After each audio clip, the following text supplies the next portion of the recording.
Bonjour à tous, welcome to this video on le conditionnel or the conditional mood.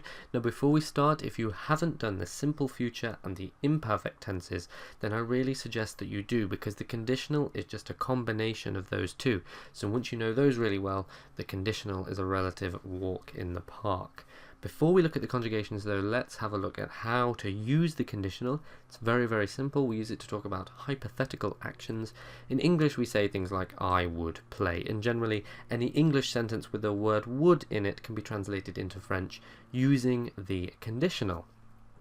So as I said before, the conjugation of the conditional is just a combination of the simple future and the imperfect. So we take the future stem, which for regular verbs at least is just the infinitive, and then to that we add an imperfect ending. Now I'm assuming that you already know the imperfect endings, but let's just remind ourselves of those. Je, AIS, tu, AIS, il, elle, on, AIT, nous, IONS, vous, IEZ, and il, elle is A-I-E-N-T. And remember that E-N-T is not pronounced, so the il, elle ending is just A. So as usual, let's start with an example using jouer, which means to play. It is a regular ER verb, so our stem, of course, is just jouer, and now all we need to do is add those endings. Je jouerai, tu jouerais, il, elle, on jouerait, nous jouerions, vous joueriez, and il, elle jouerait. Notice how in English we have I would play. That's 3 words. In French the same meaning is expressed with just 2 words. There is a lot of meaning in those endings. Now let's look at finir, which means to finish. Again, the stem is just the infinitive, and now all we need to do is add the endings. Je finirai, tu finirais, il, elle, on finirait, nous finirions, vous finiriez, and il, elle finirait. And finally, attendr, which means to wait. Remember, with the future and the conditional, before we add the endings, we do need to remove the E. Everything else, though, is regular. So we have j'attendrai, tu attendrais, il, elle, on attendrait, nous attendrions, vous attendriez, and il, elles attendraient. Now, because these endings are the same as the imperfect, that r sound is very, very important, because without it, you might end up saying something in the imperfect by mistake. For example, if you remove the r sound from j'attendrai, you get j'attendais, which is the imperfect. That's I used to wait, or I was waiting, not I would wait. So that r is very, very important. Now, one problem that some people have with this is that sometimes the future and the conditional sound very similar, if not the same. For example, je jouerai means I will play, and je jouerai means I would play. Now, strictly speaking, there is a difference between these two. Je jouerai, I will play, has an A sound at the end, almost like an E with an acute accent. Je jouerai.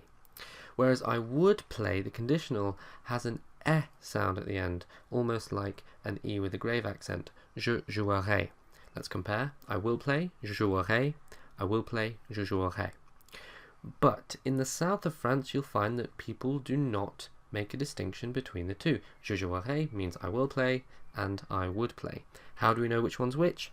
Context. Remember, we don't say these things in isolation. There are always other things around that help us to figure out what somebody's saying.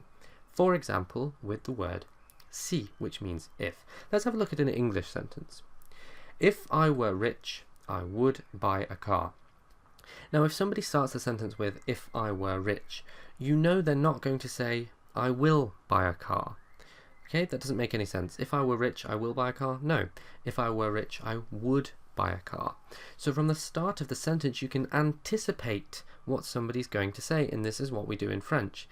If someone is speaking really quickly, you're not going to be able to hear the difference between the future and the conditional, if there is one. Okay, so context is very, very important, and you can anticipate what somebody's going to say by what they've said before. So how do we express this in French? Well, in English, what we have here, the if I were is imperfect subjunctive, and the would buy is conditional. In French, we don't use the imperfect subjunctive, we just use the imperfect, which, if you're doing the conditional, you should really know by now. So, si j'étais riche, j'achèterais une nouvelle voiture. if I were rich, I would buy a new car. And you know, j'achèterais is not the future because it doesn't make any sense. Now, of course, we could flip the sentence around. We could say I would buy a new car if I were rich, in which case we'll just switch the French sentence round. J'achèterais une nouvelle voiture si j'étais riche. But again, that si j'étais riche tells you that the future here, j'achèterais une nouvelle voiture, doesn't make any sense, so you know it's conditional. Remember, context, context, context. Let's have another look at an example here. If he worked hard, he would succeed. Again, he will succeed here, doesn't make any sense. You know the next bit is going to be conditional. Likewise in French. Remember, we're going to use the imperfect first, followed by the conditional. S'il travaillait dur, il réussirait. If he worked hard, he would succeed. Of course, il réussirait can only be the conditional because the future in this case would be il réussira. But either way, you know that the future doesn't make sense. And there we go, that is the conditional. If you want to look at some other verb-related videos, I have a playlist where they're all laid out for you. If you're not sure where to go next, I would suggest looking at the subjunctive. You could look at some of the compound tenses like pluperfect, conditional perfect, and future perfect, but to be honest, I think in everyday speech the subjunctive is probably more common, so that's where I'd go next. But of course, you can watch any video you like. If you have any questions, please do not hesitate to ask, and until next time, à bientôt.